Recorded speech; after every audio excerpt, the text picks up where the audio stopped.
first time watching Cordkillers, the only show that covers and possibly caused the great cord-cutting revolution of the late aughts and early teens. You're welcome. Not impossible. And we're sorry. Now, Yes. This program is all about how to find what you want, when you want, on whatever device you please. We find out where all the good stuff is, and we bring it back to you. Consider it our mea culpa. In fact, that's what we should call the show when we rename it, inevitably. Yet Mea again. culpa killers. That's right. A mea culpa killer. Anyway. We didn't ask whether we should, just whether we could. Yep, and we definitely did. But we're going to talk about the news of today. Disney was making, well, we'll explain the story, but it made a lot of sense. We're going to fix Disney, is what's going to happen. Here we go. We're going to fix everything. We're the fixer-uppers. That's It's why what we're here for. That's why the implication of murdering cords is in our name. That's what a repair person does. We'll save them. Awesome. All right, well, then I'm ready to go whenever you guys are. Let's do it. Before we start, Brian, Yes. Is the crawl updated? It is not, Okay. but there is a crawl. Wait. I hired another intern. They're remote. They're very fast.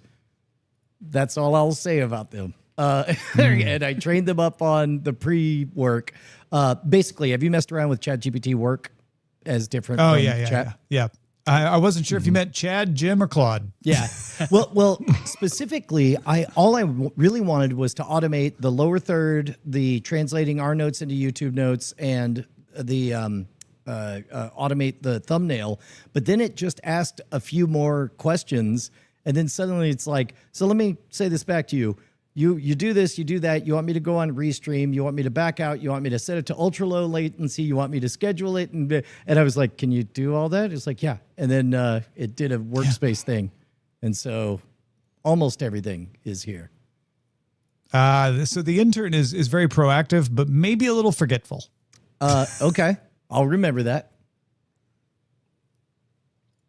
There. Is it By the better? way, it's good to be back. It's good to be back. To many buddies, to everybody here, it feels like nothing changed. But Yeah. I had a very busy week, and Oh so my gosh, your entire world turned upside down over the past week. You got to get after talk on the Patreon this week if you're not a patron yet. yeah, We're gonna hear all about it. patreon.com/cordkillers. That's where we talk about all that hot gossip. We keep it pro in the main show. We serve all temperatures of goss. Yeah, Cold, lukewarm, medium, hot. Yeah, leftover we get all the goss, lukewarm goss. All right, all we're the ready to go when you guys are. tepid goss. All right, Tepid Let's goss. take us in, sir. Can do.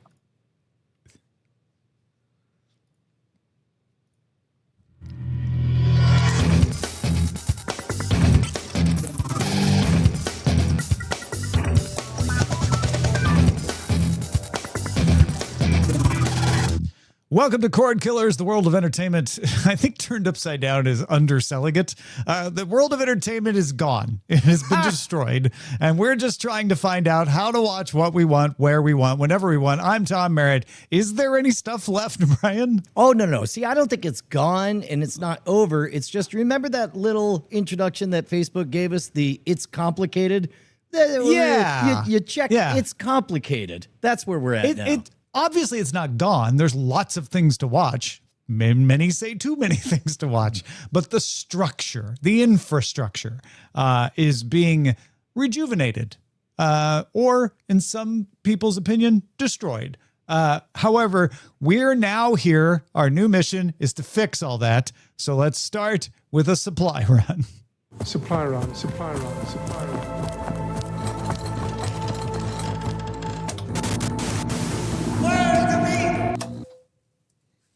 Some folks have suggested that Disney should exit the streaming business, just cash in on licensing deals.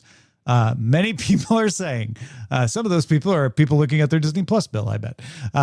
Some of them are also investors, and they say, look, if you don't have the expense of distribution, of having to have a channel and maintain the app and all of that stuff, you could just cash in, just license yourself up to the big money bags like Netflix and Amazon and the rest of them. That does not seem to be the direction that CEO of Disney, Josh D'Amaro, wants to go. During Disney's quarterly earnings call, D'Amaro confirmed that Disney is not considering, well, he didn't confirm they're not considering shutting down Disney Plus. He confirmed that Disney is considering launching more stuff, fast channels, free ad-supported channels, as a means of expanding its streaming advertising inventory. He says free services, like a free version of Disney Plus, could become a funnel for consumers to then sign up for Disney Plus and other subscription services. I'll quote him here. "We see it as a way to expand our reach to a customer segment that's more price sensitive, and expanding our reach is, as we've talked about before, one of our strategic priorities. Unlike a lot of other AVOD, video on demand, competitors, we're fairly well sold, meaning more inventory would actually help us accelerate our ad revenue growth. And then finally, as a free offering could help us drive top of the funnel Disney Plus subscriber growth." So nothing specific to announce today, but definitely something that we're considering. Then he was asked about licensing revenue, and he said, look, content licensing by nature is a lumpy business. He called it a lumpy business. It's subject to supply and demand dynamics in the marketplace at a given time. It's not to say that there isn't a role for content licensing. We do license some content to third parties today, but exiting direct to consumer for licensing exclusively would likely lead to both inferior strategic and financial positions for our company and our shareholders. So Brian, he's basically saying, oh, we're far from getting out of the streaming game. We want to get more eyeballs so we can sell them ads, and we'll license when it's really lucrative and you can't turn down the money. Otherwise, we think we can make more money off of it ourselves. So before we peek into his mind as to why it makes sense to push back, we should make a decent enough case for, like, what is the case for Disney to knock it off? And there are some reasonably good cases, including the fact that Disney Plus is extremely expensive. We are not in a place with captive audiences like we had, those bandwidth, the fulfillment, all of that stuff. You're going to look and see, if you're a stockholder, you're going to say, why do I not have nearly as much money? And the answer is, because what would have been profits if in an alternate universe where all you did was own a slice of our company, all we did was maximize profits on our content, then yeah, it does not make sense to spend a lot of money on a streaming destination to sell so many things at a losses with razor thin margins in order to end up in people's homes. However, it does make sense if you consider all of the content top of funnel that makes you have the small decision to click to the idea of going to Disney. Like, does Disney need to be a place on your streaming box? That is the question. And the answer is no, if all you want to do is increase margins. But yes, if you want to train your audience to get in the habit of, quote unquote, going to Disney, first as a destination in your living room, then as a literal destination at one of their theme parks. And so all of this, to my eyes, the notes I wrote down here, Tom, are that this strikes me as an obvious non-negotiable that you keep Disney, everybody thinking of Disney as a place if what you want to do is drive people to the parks. And of course, just a few weeks ago, we were talking about how the new CEO came from the parks. So all of that makes sense to me. But I don't know if I'm overreading into it. I want to get back to that branding proposition because I think there is possibly more to it than just the parks, but that all makes perfect sense to me. Like even if what I might be thinking of isn't part of it, this would be logical and consistent and fit with Josh D'Amaro. Like you said, it came from parks. I would, before we get there though, like to point out that there is the counter argument. It's the classic buy or build argument, right? You can cash in, you can lower your expenses by licensing, but you won't make as much money selling it to someone else to sell to someone else as you will to sell it directly, right? When you go direct to consumer, whatever they're paying, you get to keep all of it, right? Unless you're licensing from someone else. So the argument is like, sure, they could get Netflix to pay for the stuff, but theoretically they would make more if they keep all the Marvel movies on Disney Plus. And then everyone has to go to Disney Plus if they want to watch the Marvel movies. And then when they do, Disney keeps all the money.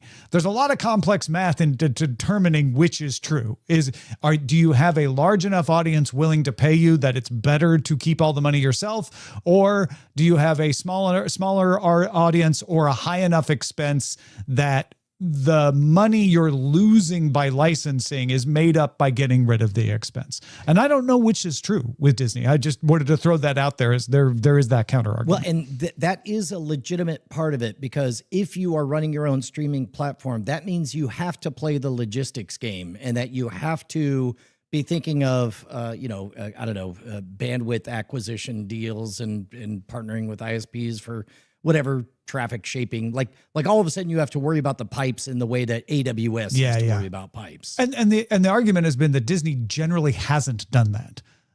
It has never owned a cable company. It has owned some broadcast channels, but mostly just ABC, the network, with not that many O&O owned and operated channels. And so typically Disney does like to be like, yes, we will make the content and then sell it to the channels where it is delivered to the people.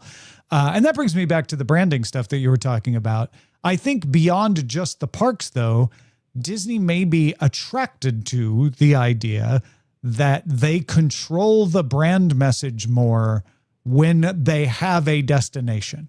So this doesn't rule out the idea of like, and if people think of it as a destination, they might want to go to the physical one, because I think that's also true. But there's also like, yeah, but if it shows up on Netflix, then people start to think of it as a Netflix thing. Even if we put the big Disney thing in the front, Netflix takes precedence. We like the fact that everything we make is going to have Mickey Mouse in front of your face before you get to it.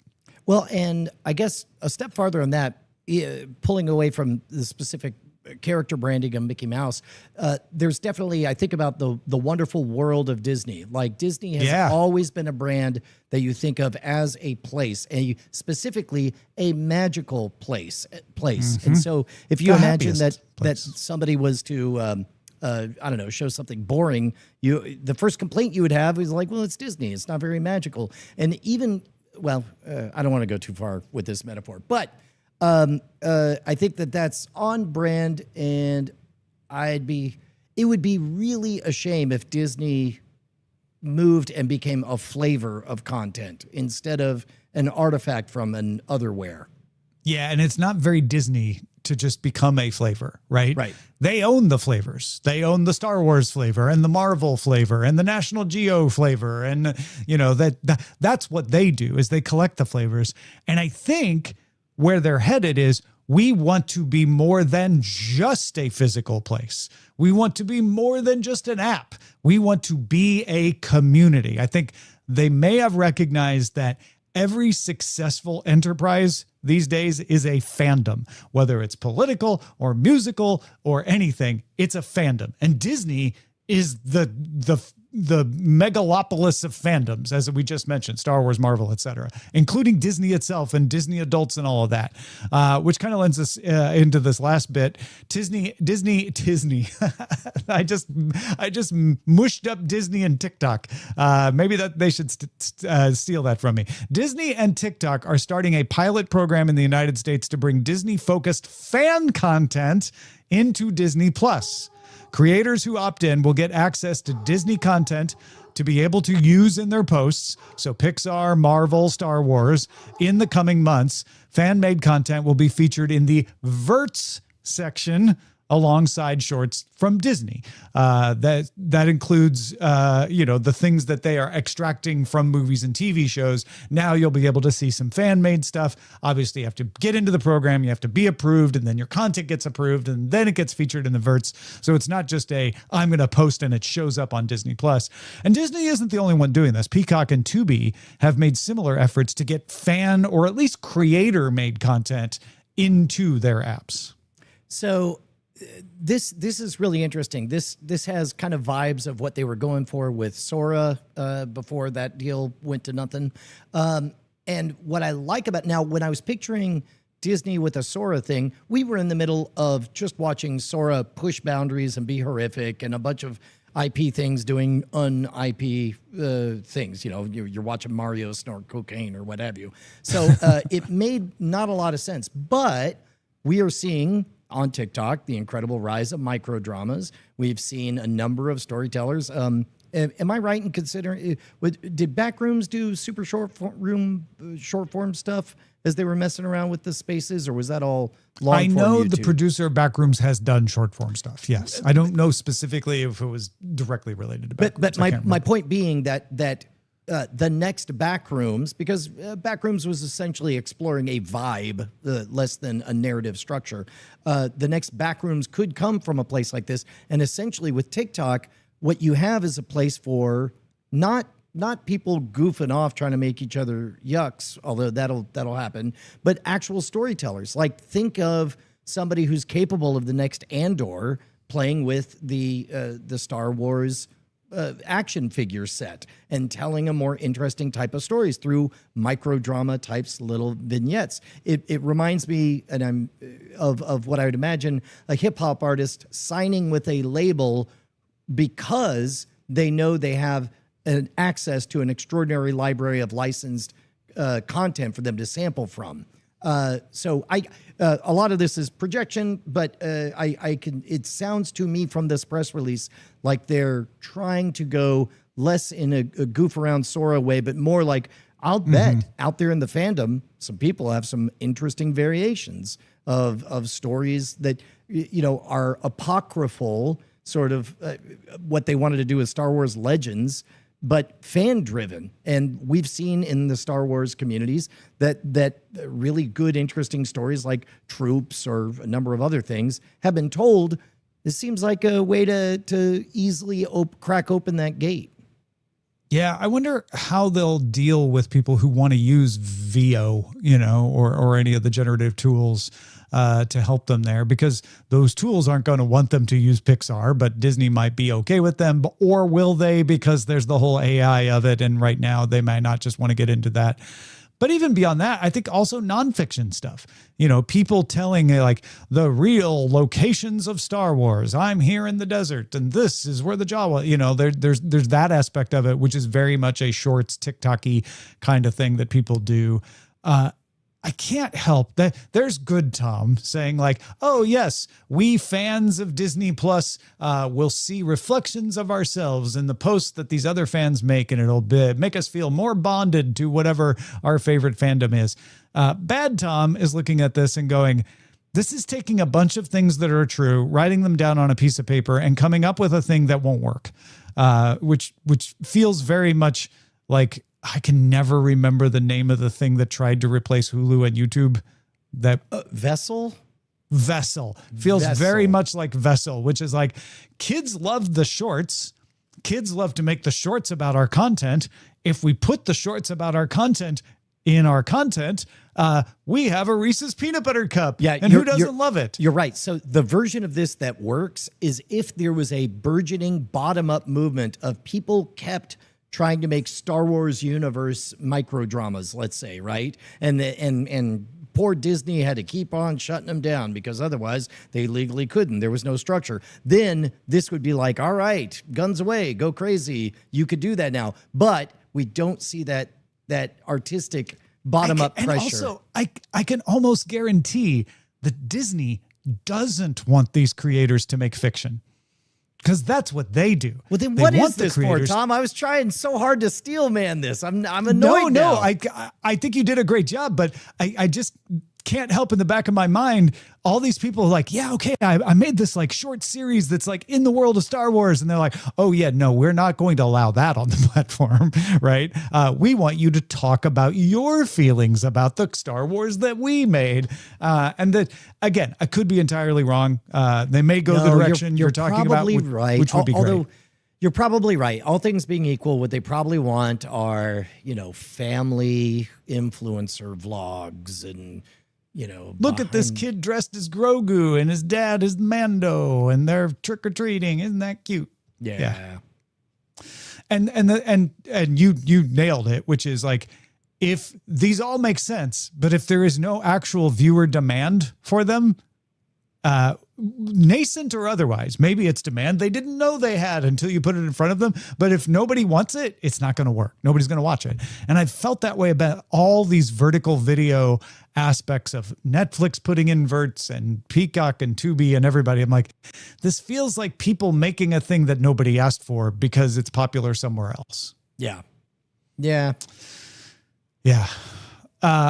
We, on the other hand, have been asked for by people who are willing to pay us to deliver what they asked about. Yeah, dude. Head on over to patreon.com/Cordkillers. Get the real inside sauce. You get your own RSS feed with all the programming all at once. You don't have to have it parceled out day after day. You don't have to have it degraded by sitting through ads that are programmatically inserted. You get nothing but the real rocket sauce. And most importantly, you get exclusive access to our behind the scenes after talk. Only patrons know. That's where it gets a little blue up in there. Yeah, like the planet Earth is blue. Sure. Like that kind of blue. Yes. Like we're globalists is what I'm trying to say. So, no, you just get us unfiltered talking, and you also essentially have voting shares. We it's your feedback that we really dig, and guiding where we go next. Now, what is going to happen next depends on whether you're a patron or not. If you are a patron at patreon.com/Cordkillers, the next thing you're going to hear is a short, brief pause of peace that you can reset yourself for. If you're not, this is how you pay for the show. Let's move on to the search party.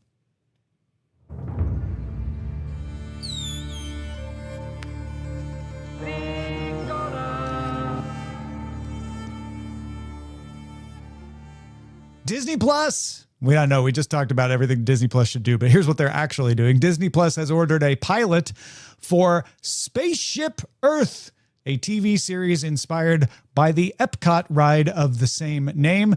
Jason Fuchs.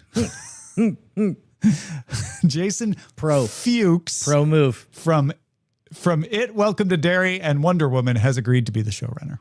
Yeah, I think there's tremendous potential here. And I mean, like, this could be an all-star project on the level of Planet Earth, on the level of the BBC Nature documentaries, on the level of, I think what I wrote in the notes is, I can imagine it being Cosmos, but instead of outward-facing to the stars, it would be inward-facing to the incredible historical story of the story so far of Planet Earth. I think that could be huge. What Cosmos is to Star Trek, Spaceship Earth is to Sequest.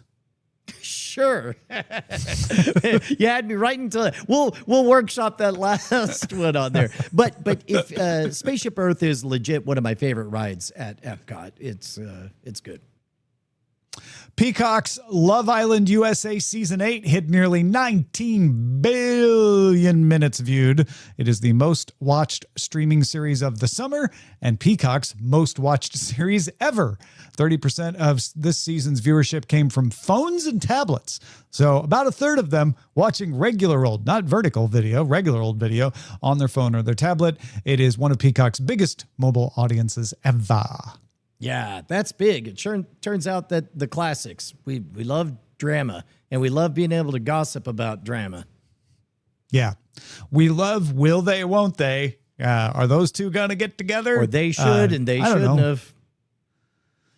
There's something about watching a thing that you can't do, but you'd like to. I think that's where the Food Network succeeds, right? Like, I can't eat that burger right now, but I would like to, you know?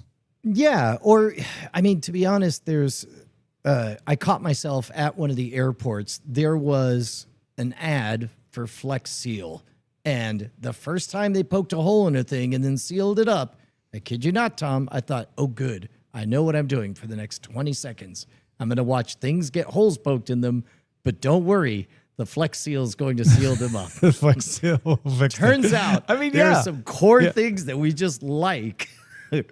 And I'm not trying to be like, oh, wink, wink, Love Island USA, you'd like to boink, blah, blah, blah. I'm sure that's part of it. Some of it is just like, yeah, I don't date anymore, but I kind of miss the dynamics of it. I don't want to date anymore, but this lets me, kind of relive the game a little bit. So I think that's and also like it hands you, the viewer, a job. We've talked about this when I do YouTube content. I kind of time how quickly the audience knows what their job is. You know your job instantly. It is to filter out fakers and frauds, people who are posturing, people who actually are interested, to those who are manipulating. Yep. I mean, it's what we're built to do. And we, probably it's not healthy to apply that in your office. And there's all different flavors of this, right? So you can have the more salacious Love Island USA. Eileen's been watching this show on Netflix called Better Late Than Single. And it's all people who are like not later in life, like 60s, but like late 20s, early 30s. Like, man, I probably should have had a boyfriend by now, a girlfriend. And then they bring them all together to see if any of them are going to make a match. It's the same exact idea though. Danny Boyle's Inc. is basically real life Succession, because it is actually about the Rupert Murdoch family, not about a family that's very much like the Rupert Murdoch family. Inc. is also a movie, not a TV series, and it's coming to theaters on December 11th before it comes to Netflix January 8th in the U.S. and Latin America. Remember, Netflix got the U.S. and Latin American rights to it. The international rollout then begins January 6th. So really, this is a movie coming out on January 8th, because usually things come out internationally a couple of days before the United States. So January 6th in France and Belgium, followed by the Netherlands, Australia, and New Zealand on January 7th, UK and Poland on January 8th. Italy goes much later, February 18th, and for some reason Germany is February 25th. But it's Netflix on January 8th. Netflix is going to give everyone in US and Latin America an early look, one of the longer windows, one of the longer theatrical windows. They could still qualify for awards with a shorter window, but they're going to go almost an entire month. So I'm curious, Tom. I know that part of the reason for Succession being fictionalized, like, we're not naming names, what family we're modeling here, that gives them extraordinary flexibility to tell good stories flavored in the Murdoch family. It also inoculates them against lawsuits or bad press or any of that. So what changes when you actually are like, no, this is about that family? I mean, because I guess the closest comp I can think of right now is the movie The Apprentice, which almost didn't get released at all. They had to do a literal Kickstarter to raise funds to distribute it independently. Well, I mean, I guess it's kind of like The Crown as well, right? Because you're telling the real life story of people who were alive at the time that you were telling it, or any biopic, essentially. When you're dealing with Rupert Murdoch, though, I imagine that the challenge gets a little higher.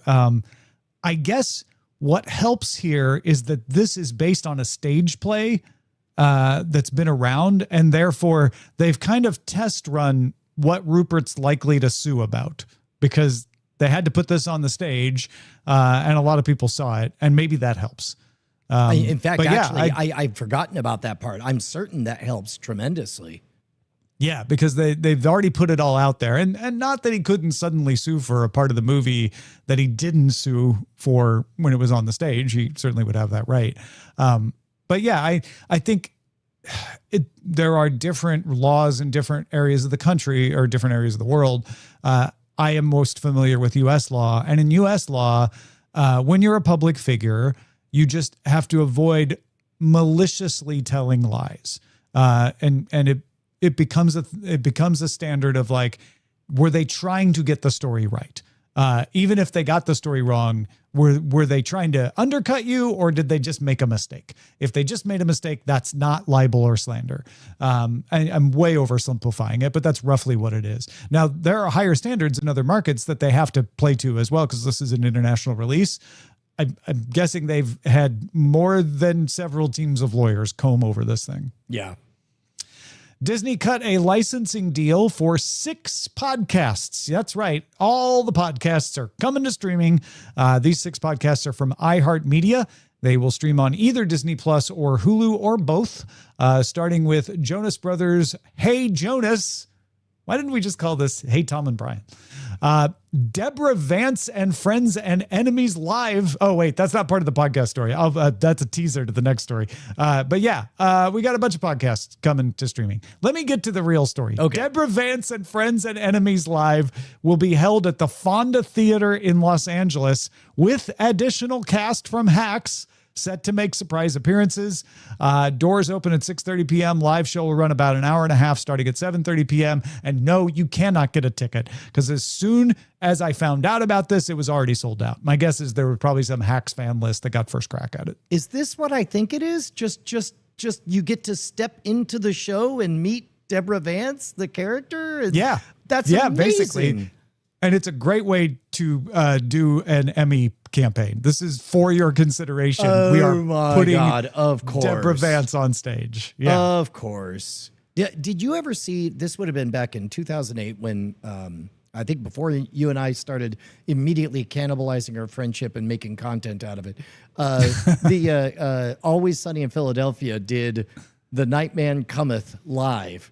It was a stage show where they just did the play, The Nightman Cometh. You didn't see that. I know Ron Richards I didn't see the play. Yeah. No. Yeah. He said it was great. But I remember the episode. Yeah. I'm a little jealous, honestly. I wish I would have found out about this because I could go. I could drive there. It's only 45 minutes because everything in Los Angeles is 45 minutes away, no matter where you go.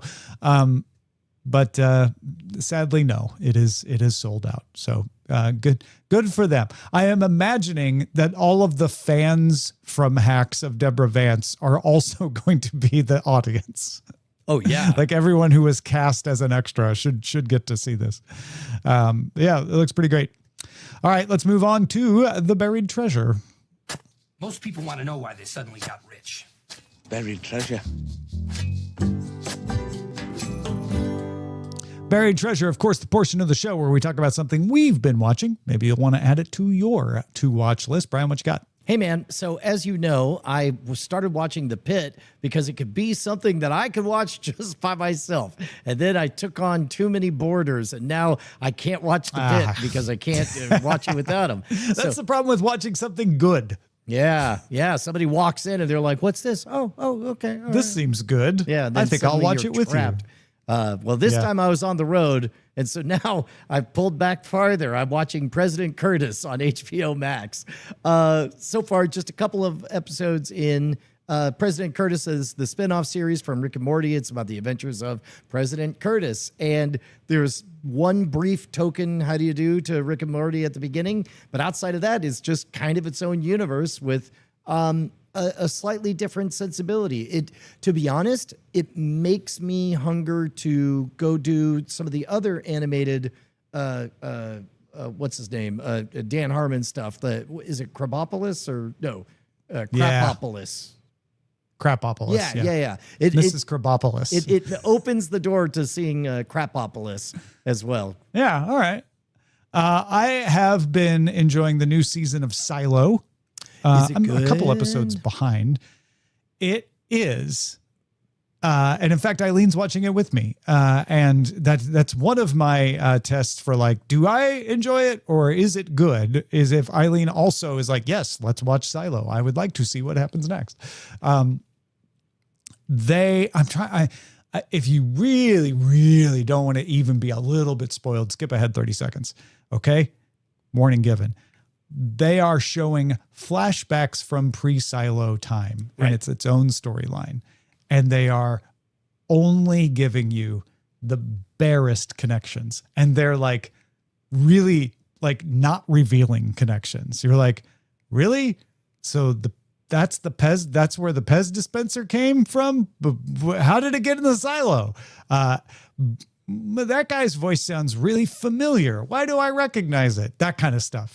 And it's a different show. The flashback is a like political thriller, whereas Silo is a post-apocalyptic mystery. And yet, you know, they're connected and they keep giving you these little bits where you're like, ooh, but that's a connection. I don't know how it fits yet. I think they're doing a great job. The other thing is the conceit of Jules' character is enough to make you go, oh, okay, so now I'm interested in her again. We're getting a much different take on her. I don't want to say what that is because that is slightly spoilery. I guess it's in the trailer though. But yeah, I'm really enjoyed Silo this season. That's great. Season 3. It sounds like the stuff I was wishing for when we watched the trailer is in there, which I'm very excited about. Indeed. If you have something we should be on the lookout for, we'd love to hear about it. Please email us cordkillers@gmail.com. All right, Brian, what do you have going on these days to tell folks about before we keep going? I'll tell you what, I haven't done a proper marketing push for it yet, but if you go to scamstuff.com, that's gear for the modern rogue, okay? So a thing I've been working on, scamstuff.com, there we go. Just go and click on the little spyglass icon, do a search, type in the word ultimate, and then you're going to see the Ultimate Scam School Archive. And what that is me completely rebuilding and enhancing all of the content, 140 tricks from Scam School books 1 and 2. And now that it's fully integrated, I hesitate to even call it an ebook experience. It was rad as an ebook, but we're talking about like 60 embedded brief videos that come to life, audio commentary tracks. Each one you click and it takes you straight to the episode, because those episodes are hard to find because they all have clickbait titles now, because at some point it became against the law to title things by the content and instead title them in whatever gets the clicks. It is amazing. And so the archive, it's normally $25. It's only $19.99 right now. You could download it onto your phone. You could download it on your computer. And it's the very best way to experience everything that you loved about Scam School. The book is called, well, it's not a book. It's just the Scam School Archive. That's right. Go check it out. The Ultimate How do you Scam get to School it? Archive. Yeah, just I haven't featured it yet. So you got to go to scamstuff.com, search for the word ultimate. You'll see it. There we go. Let's move on and scan the horizon. Send a scanning crew aboard. Scanning the horizon! Well, the UK is not going to get in the way of Paramount and Warner Brothers' love. The UK confirmed approval of the merger. Conditions include not consolidating the group's linear channels with on-demand services. That will ensure that Nickelodeon and Cartoon Network have distinct editorial staff and identities. Something that is very UK specific, maintaining Channel 5 news, editorial independence. That is not, and KMOV St. Louis Channel 5. That is the UK's Channel 5. So it really only affects the UK. However, the folks in the US that are suing to stop the merger pointed at this and said, see, the conditions they had to agree to in the UK are exactly the kind of thing that are why you shouldn't allow it in the United States. So we are still going to have to fight that court case in the United States. Meanwhile, Warner Brothers had to do an earnings report, said growth at streaming was offset by declines in cable TV revenue and weaker than expected box office performance. TV ad sales fell 22% because Warner lost NBA. Streaming revenue, however, rose 10%. Thanks to an expansion of HBO Max into a bunch of new markets, and total revenue for Warner Brothers fell 11%. Yeah. So does this alter at all your handicapping of whether or not Warner Brothers and whatever get married? It sounds a little bit silly to say, see, the UK approved this, so that clearly means it shouldn't be approved in the United States. However, when I looked at their argument, it wasn't as crazy as it sounded. What they were saying is, the conditions that were put on Paramount and Warner Brothers in the UK make sense there because they don't have as big of a market presence. But in the United States, they do have a bigger market presence. So those conditions wouldn't be enough to counter the abuse of the market that they have. And I'm like, I don't know if that's true, but that is at least a sensible argument to make to a judge. Oh, I was going to say, I don't know. I could see this being a quote unquote victory for anti-monopoly crowds saying, look, they only were able to go forward with concessions, which implies right. that concessions are absolutely necessary. Yeah. And as we know here, they would have to be so great that it probably shouldn't even go. That's then your opening position. That's pretty much it. Yeah. Right. I still think there is a 57% chance that Paramount and Warner Brothers do end up merging at the end of this process. But it is plummeting towards 50%. The more I learn about this, I'll have to see what the judge's reaction is to kind of gauge whether I'm going to raise that or lower it. But I still think it's got a better chance of happening than not. But the U.S. case is definitely going to do its best to make an argument that it shouldn't. Yeah. Starz said its subscribers rose in Q2 despite raising the price, which, it's a small streamer. It's only got a few properties to get people in. However, it said its subscribers rose. It did not report the actual numbers, so I can't tell you what they are. Roku reported earnings per share of $1.08. That's on a diluted basis. I don't know. I don't even really know what that means, but financial terms. It's up from 7 cents a share in the year ago. So $1.01 up compared to a year ago. Total revenue for Roku climbed 22%, paced by a 25% rise in platform revenue, which was driven equally by gains in advertising and subscriptions. So they're not making their money off of hardware. They're making their money off of getting a cut of subscriptions and selling advertising. This is all, of course, in advance of the closure of Fox's agreement to acquire Roku. That deal is not expected to close until the first half of 2027. Yeah. I don't have a comment on that one, Tom. I'm sorry. I mean, I don't even know what the comment would be other than like, good to know. Yeah. Roku making the money.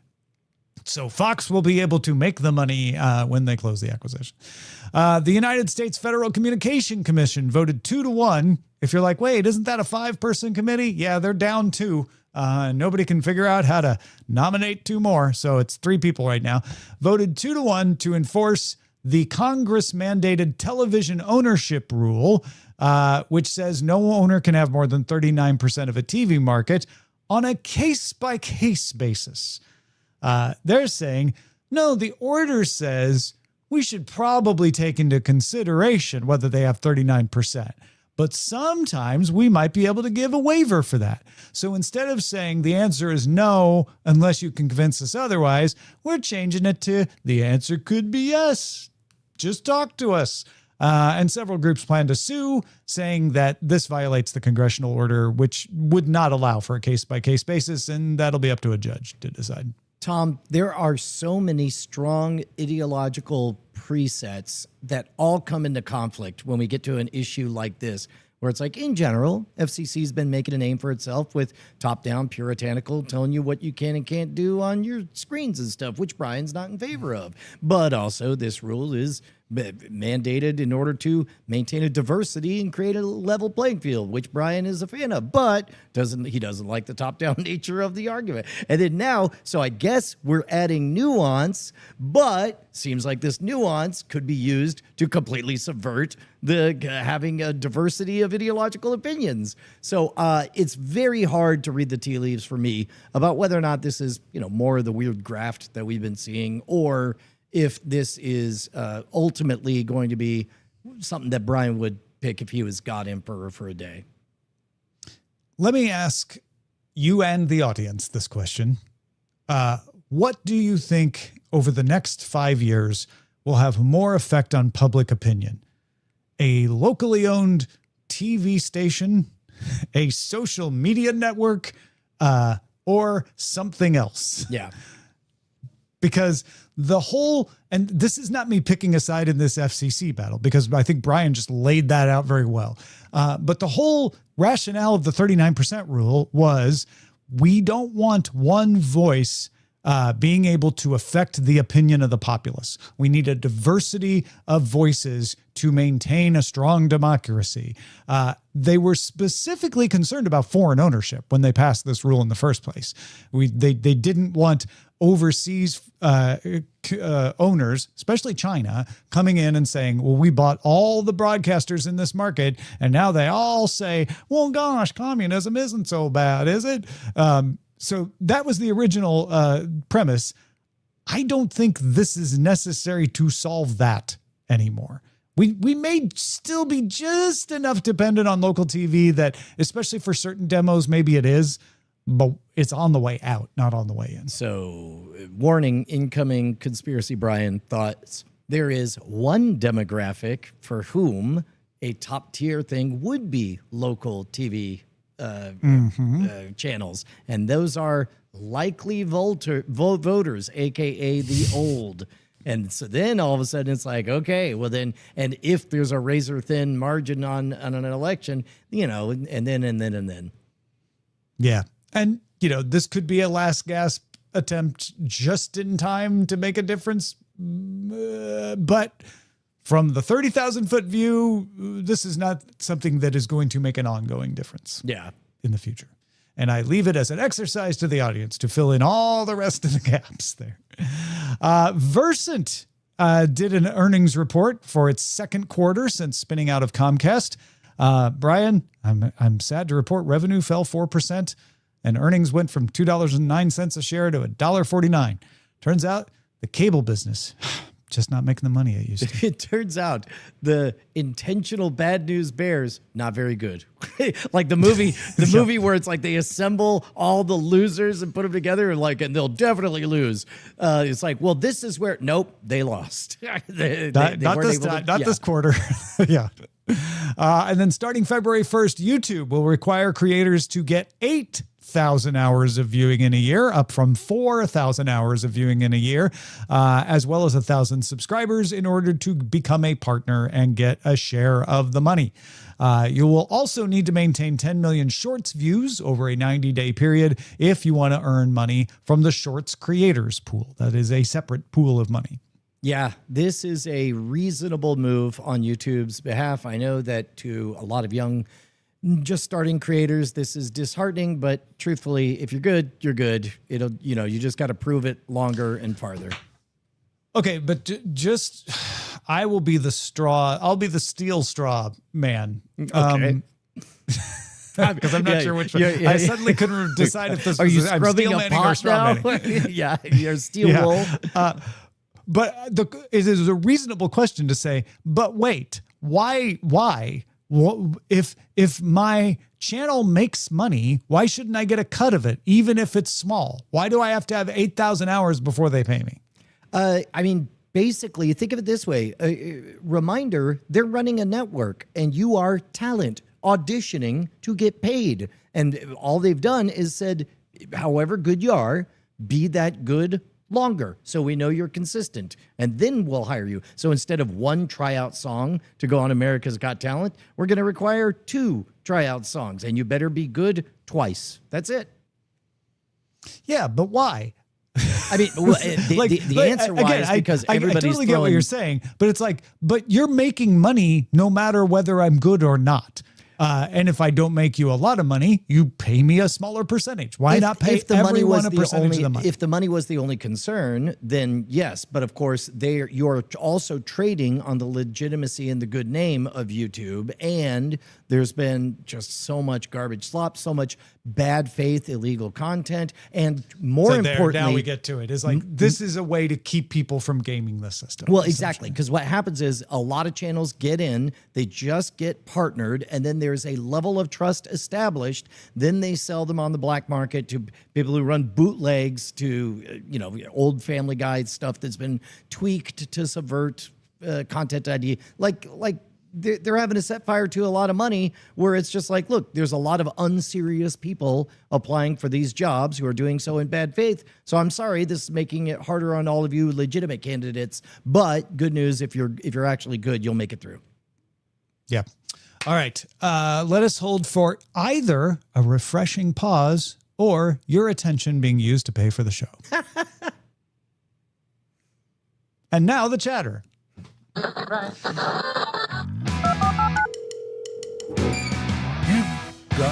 mail.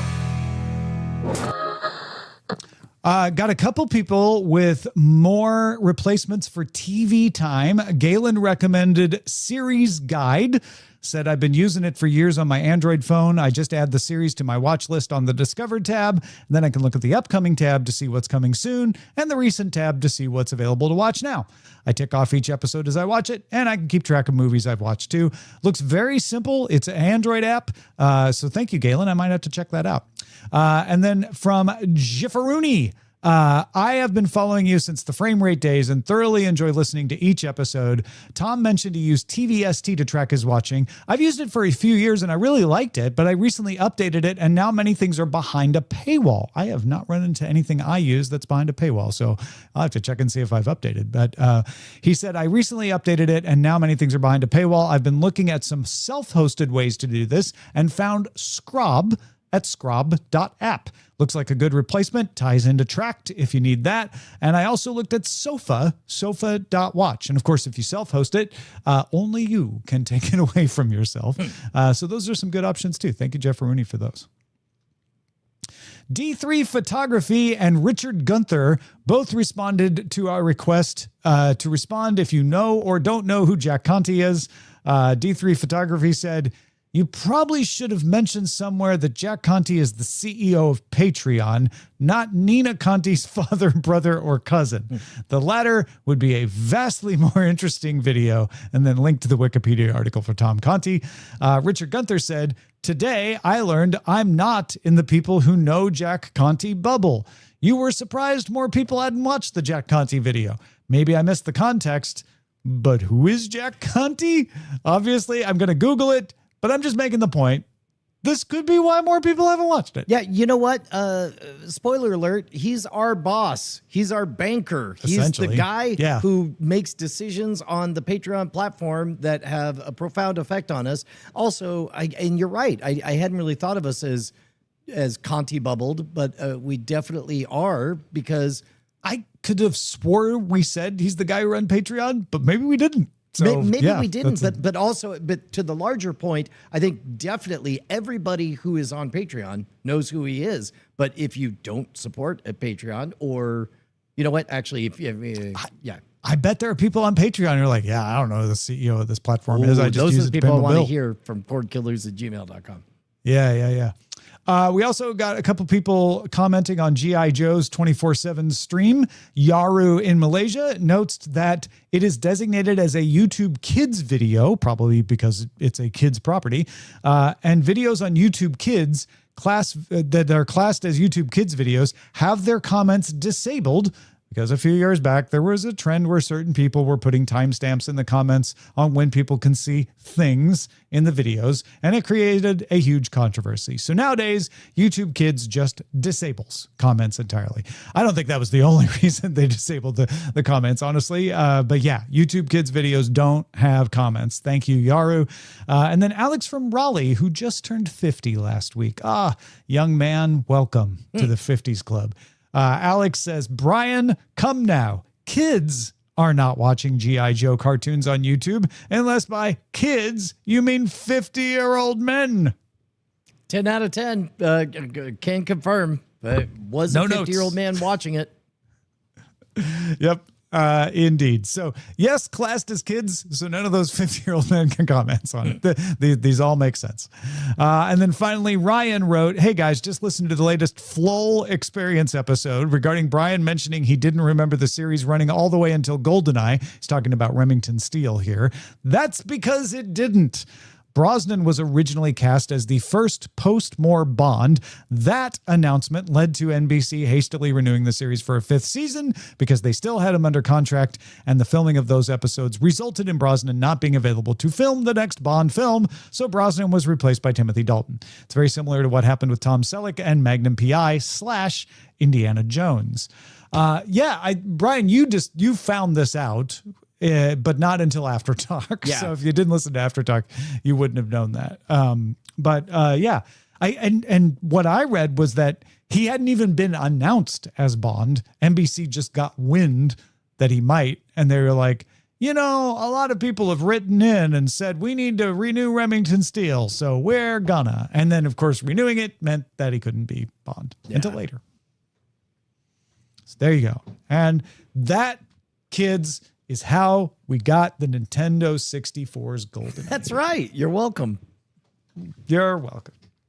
All right, that's it for this episode. Our website is cordkillers.com. Our email address is cordkillers@gmail.com. We are live on twitch.tv/Night Attack and youtube.com/Modern Rogue Tuesdays at 5:30 p.m. Eastern, 2:30 p.m. Pacific. I reckon we'll talk to you next time.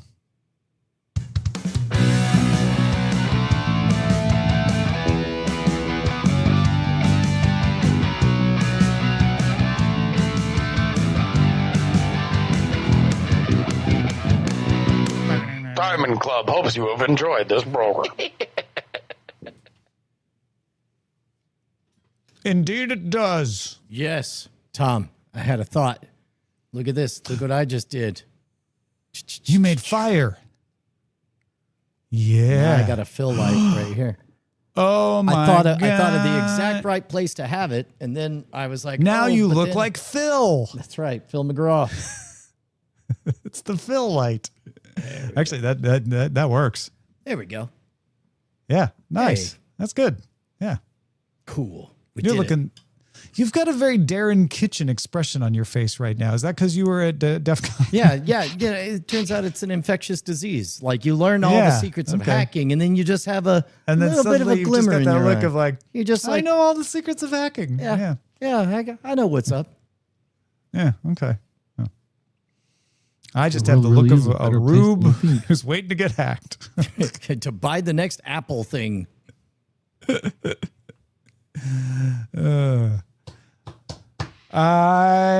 I can't wait to tell the story of how we watched Steel to the Kids Parts 1 Yep. and 2. Yep. Well, here. didn't. Do I have time to run get a refill? Yeah, sure. Okay. All right. And by refill, do you mean you refill? Refill the toilet with my pee. Yeah, okay. That's what I was going to say. Refill the Phil? toilet. Yeah. Exfil. Exfiltrate and refiltrate. Yes. That is what refill is short for. Refiltrate. Oh my gosh. Well, folks, we're about to do the Flohl experience, possibly for the last time. Because Yeah. I imagine when we do our next episode after this one, it will go back to being the full experience. That would be the design parameters, yes. Yeah. I think that I have correct. You know what? I'm going to double check. I'm not going to think. I'm going to do. For our next watch, which will be Get Smart. I'm surprised Season no one has 5, mentioned episode 13 the, is custom graphics that 6.3. built for the Flohl experience. And the other one is 8.8. Custom graphics where? Yeah, on the covers for the video and for the album art for the episodes. Oh, They changed I it don't for see the Flohl those. experience. It's the Flohl experience. Oh, yes. I see that now. That's great. Well done. See, I never see those because I don't end up, I just get the default Cordkillers album art and Pocket Cast. And then and also it doesn't look like the website is updated. No, last 2 times I tried to go in there to update the website, it has given me problems. So I Okay. was going to give it another shot before I brought it up to you and said, hey, can we fix this? Because last time I brought it up to you and said, hey, can we fix this? It fixed itself before you attacked it. So Oh, well, hopefully that's what happens now. Yeah. I will scarily try to log into Squarespace. It's Squarespace, right? Yeah, I remember the last time it was like, oh, I think I know what that is. And then by the time I went to fix it, you were like, I don't know, it's not happening anymore. yeah, well, I it's just still flagged. logged It's a in. domain thing. It still flags it, but it doesn't stop me from doing anything. The last 2 weeks I I've been just trying to log logged in. in. It would give me one time it gave me like a 401 error or something crazy, and then last week it just wouldn't load. So You have to log in through squarespace.com now. I know that's part of Yep. it. So Squarespace, huh? yeah, Click clack. How are we? Hashtag click clack. Never forget. We couldn't verify DNS settings. yeah, that's the error has been thrown for a Oh, while. it's the C name. The C name needs to I know what that C is short for. I feel like you have to say it. Otherwise, there's a very short list of things that you wouldn't want to say. I can't say it, Brian. Oh my God. It wouldn't be allowed. I said I can't say it, Brian. I don't know what you heard. That's what I thought I heard. Your domain is now connected. Well, I'm not going to fix it right now, but I'm going to leave these tabs open so that I can fix it. I just have to go into Hover. Wait a minute. Do I own Cordkillers.com? I guess that's the thing I should check. It's either me or Brian. Oh. And so whoever is the owner has to fix it. Oh, it might be that I. Nope, I own it. Okay, that's easy. I can do it. Close call. I can do it. Brian was panicked. He was like, I've got 43 different email addresses. How do I find out which one it really is, man. It's really a weird time. We're so close to having robot help be able to, manage. I mean, all the things. I might just ask my buddy Chad if he can fix it. Well, I mean, to be honest, like the real thing that I don't want to stare in the face is redoing all of the modern Rogue, because all of that was built on Squarespace, and it would be a lot to. That's a lot. But then again, maybe it's just a robot replicate all of this. Okay. Cool. I'm ready to go. I am better lit now. All right. Better lit than never. Yep.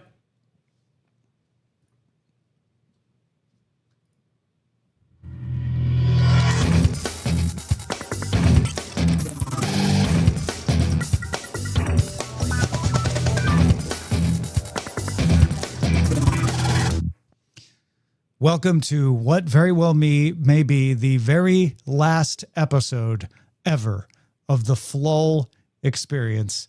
This is the show that looks at the first, lowest, ultimate, and last episode of a series to try to get a sense of whether we can say we feel like we watched the entire one just by watching those 4 episodes. And we are about to discuss the last episode of Remington Steele, a special made-for-TV movie aired February 17th, 1987, but listed as episodes 505 and 506, Steeled with a Kiss, parts 1 and 2. I'm Tom Merritt. He's Brian Brushwood. Tom, I feel like just in this 2-part episode, I finally met the Remington Steele show that you remember so fondly. I feel like everything before then we talked about how even the highest rated episode just felt shockingly affordable to the to my eyes. Whereas, such a good word. Whereas this one it's rich. You get that Henry Mancini theme. There's like more orchestration in it. You got motion graphic effects, the sound effect of the gun going off at the beginning, and then an expanded cast. You get more than 2 names on there. You begin with these rich on location shots. It feels I don't know, like a BBC production level. Yeah, absolutely. And probably was. I don't know that, but I'm guessing they used a lot of BBC infrastructure to shoot this, because they did shoot it in Ireland and probably Northern Ireland. I think that's probably because this last season is really 3 made-for-TV movies. They aired the first one all in one day. They aired the second one in 2 parts over 2 weeks, and then they aired the last one all in one day. They are serialized as 6 individual episodes, but they obviously sunk a little more money into these to make them events. If you remember, this is kind of something that we've seen before, like the $6 Million Man, for example, started as TV movies that eventually became a series. I think Columbo went off and became a series of movies and not necessarily a new series, but they kept the same actors and everything. This is kind of a hybrid partway in between. But yeah, it wasn't bad, except for the fact that we had to use questionable means to watch it. Well, okay, yeah, let's start there. Tom, Let's just get that out of the way. I want to give shouts out to Chat Realm's own Sign, self-designated my legitimate black son, who sent me an entire list of to-dos. He very clearly had done his research. He said, oh goodness, let me see if I can find it. Nope, I can't find it. He gave me instructions to specific libraries where I could have technically registered in one state, used the extended library system, picked up a legitimate DVD at the Las Vegas library where he had confirmed that there was a way to do it. And part of me wanted to make a whole quest out of it, or at least see if there was one in the Austin Public Library. I think we had allegedly found it on, what's the name of that over-the-top fast channel service? No, it's not fast. It was paid. Oh, doggone it. We found it. It has a cozy name. Tubi? No. Yeah, Tubi's free. I'll see if I can find it. Hallmark? No, it was like Hallmark, but even lower. It was like one of them Bonanza having ones. Well, here's what I know. Everywhere that said it had it didn't have it. Okay, so probably including this one. Yeah. Even when I VPN'd into Amazon, because it was listed in a search result as being on Amazon. And then when I went to Amazon, it said, oh, this is not available in your region. I couldn't find a region it was available in. Either that or Amazon's gotten really good at telling that I'm on a VPN. So I could not find it streaming anywhere that I could access on a paid service. You could buy the DVD. It was about $43. And I could have had it overnighted from Amazon and then had to find a DVD player, which I have around here somewhere.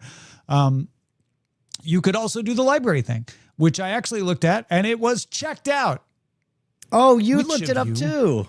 In the Cordkillers audience, checked out season 4 and 5 DVD of Remington Steele from the LA County Library System. Please let me know. Cordkillers@gmail.com. Philo. That was the name I was trying to access. Philo. No, I subscribed to Philo for a month. And then when I got in, it was like, oh, no, we only have season 4. Got it. Even though it said it had season 5 before I subscribed. And same thing for Fubo Anyway. as well. Yeah. We did end up finding it streaming on a website that it is not illegal to visit. It is a Russian website, and we did not investigate too closely whether that site had the rights to stream it or not, but it was streaming it. And I used the most locked down browser I could find to stream it. And I watched it. I watched it on my iPhone specifically because I'm like, I'm pretty sure that's okay. But basically, it was somewhere in the gray market of like your Daily Motion. It was a yes, exactly. Not It's gonna like a lie, Russian Daily Motion. It ended with it was OK.ru. It seemed to be a user uploaded video sharing site. Yeah, had OK right in the name, so it must be fine. However, it was a decent print, it looked fine, had all the pieces. I love that it started with a previously on, which I wasn't sure. I'm like, am I seeing what I'm about to watch? Because that happens. But no, it was actually what had happened in the previous movie, the previous episodes, including the fact that they've apparently paired up with the spy con man criminal person. I feel I have to give an upgrade to my entire experience because I am only just now realizing it was a true previously on that they were expanding an existing story because I thought it was just a unbelievably obnoxiously long coming up this episode. I didn't realize I wasn't sure. I was like, you guys are really giving it all up in this. Yeah, I wasn't sure until I started watching it. I'm like, oh no, he already has inherited the thing, and now he's arriving in Ireland. Oh, okay. I wonder if they have someone who is accused of murder with them, why they took a boat. I know it's 1987, so they probably are checking people more closely at the airport. But also, that takes a long time. And you're on the boat with a person who you are not trusting for that long. Yeah, but also being on a boat is coded as vaguely more undercovery or more keeping a low profile, also low status. And very like, they were going for a bit of a period vibe to this, like wearing the, newsboy hats and all of that. So maybe they just wanted it for the story too. Yeah. Like it was more romantic for them to get off the boat. Speaking of romantic, honeymoon.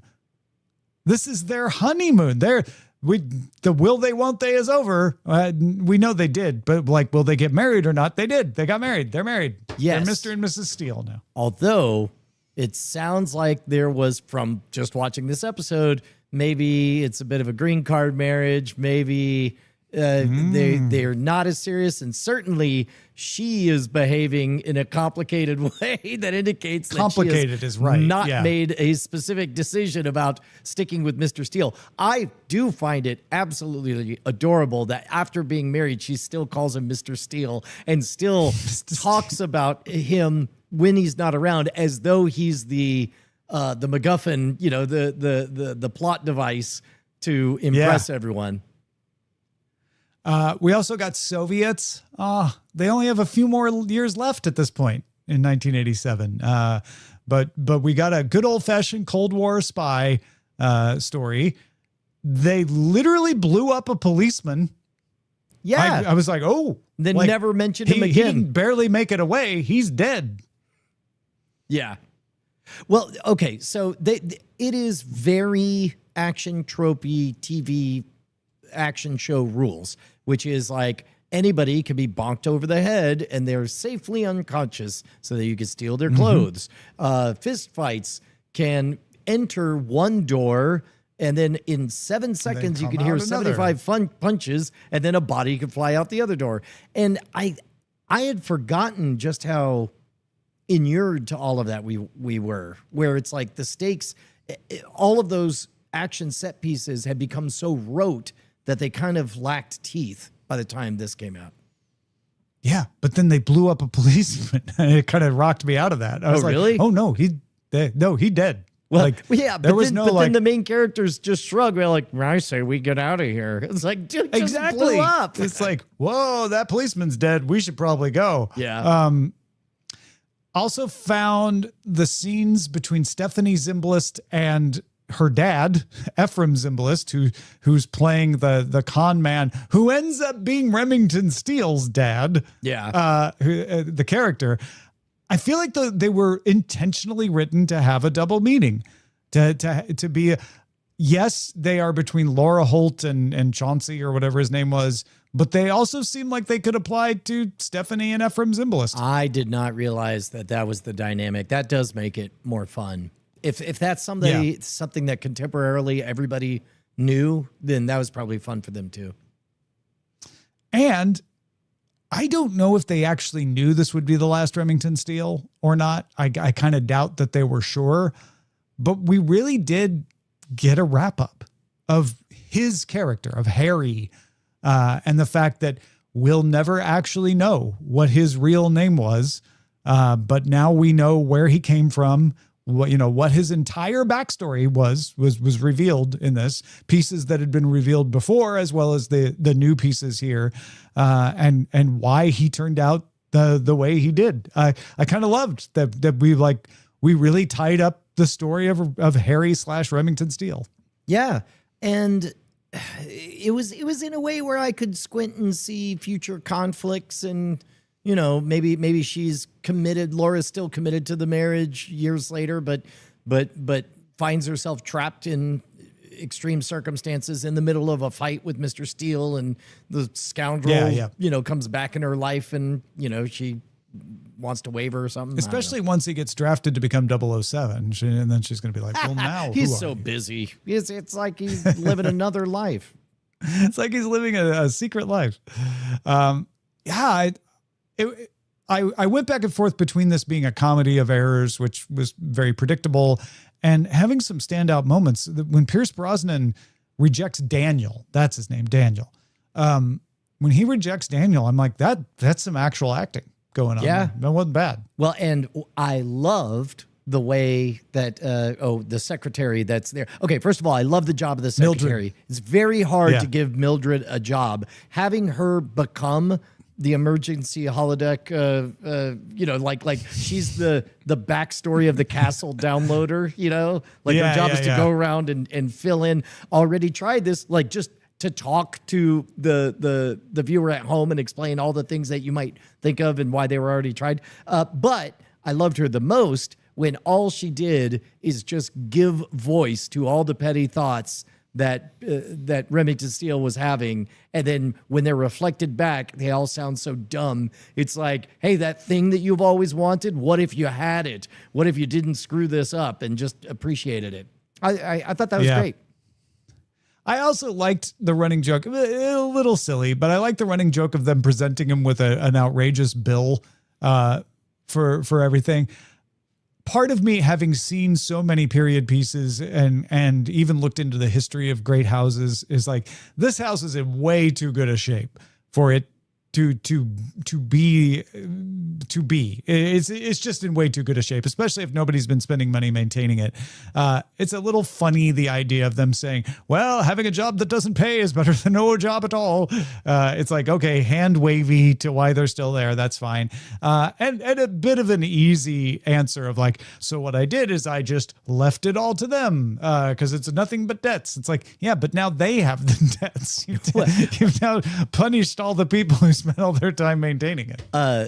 So now they form a communist co-op or whatever it ends up being. They join up with the Soviets. Yeah. Well, what's funny is the presenting of the bills, I thought to myself, I'm like, really? They're just going to work a really long time and not get around to presenting a big bill. And then I thought of every major project where people call me up months afterwards and said, have you sent in the invoice? I'm like, oh, fine. It's like, no, wait, that's totally believable. Yeah. They're like, oh, we have someone to present the invoice to finally. Yeah. Fantastic.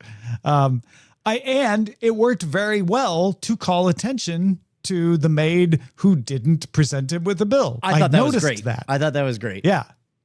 Yeah, I thought that was a nice little use of that conceit. And I did feel the story elevate itself when she didn't turn out to be, a local maid, but instead, she dropped the accent and suddenly we're dealing with, international intrigue. It felt like a much bigger story all of a sudden at that point.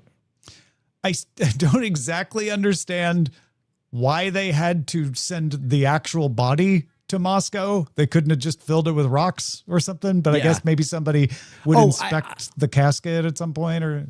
I mean, the reason, of course, the reason was for that awesome 1, 2, 3 ending. Yes, and then they build it all up like only he could get, state funerals in 2 different countries. Again, that was pretty quaint. That just so ending forgave a lot of the kludgy spin up. Also, salute to Laura Holt, able to move a dead body on her own out of that. Like, that's some strength there. Throw Laura him in Holt. a bag. Yeah. That dude's job was to get bonked on the head a lot.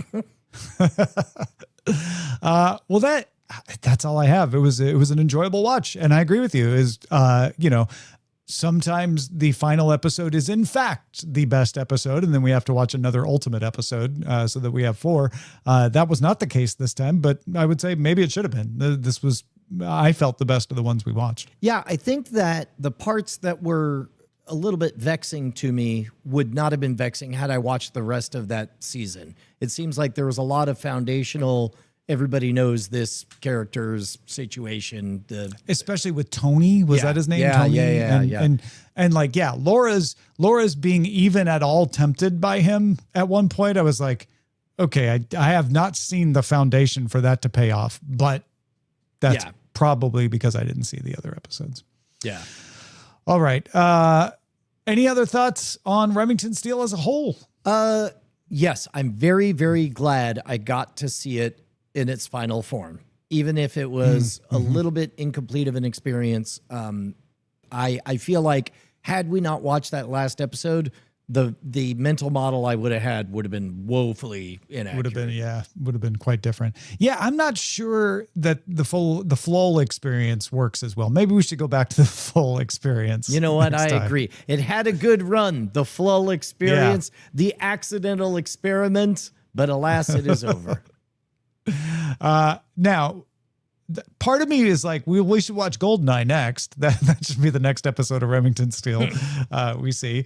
But we have decided Get Smart will be our next experiment.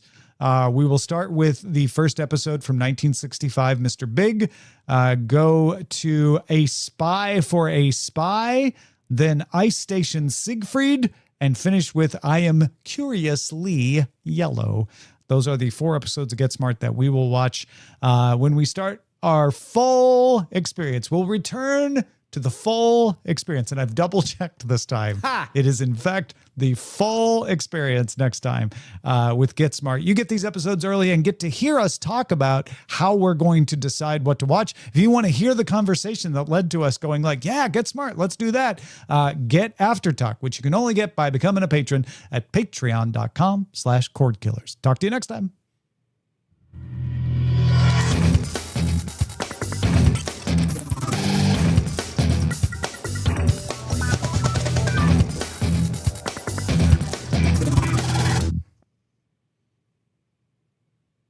Yeah, we did it. We did it. We did it before, And wouldn't you notice, and we Tom, can do it again. that I realized your camera is out of focus halfway through the full experience. Okay. It's focused on the bookshelf. I can't go back and fix it. No. No. But I'm letting you know now before we record DTNS in the morning. Well, I turn it off every night, so I'm not even sure how it got out of focus, to be honest. It wasn't out of focus on DTNS this morning, was it? Not that I noticed. Mm-hmm. Yeah. All right. Just can't prove Bye, it. live folks. Bye, everybody.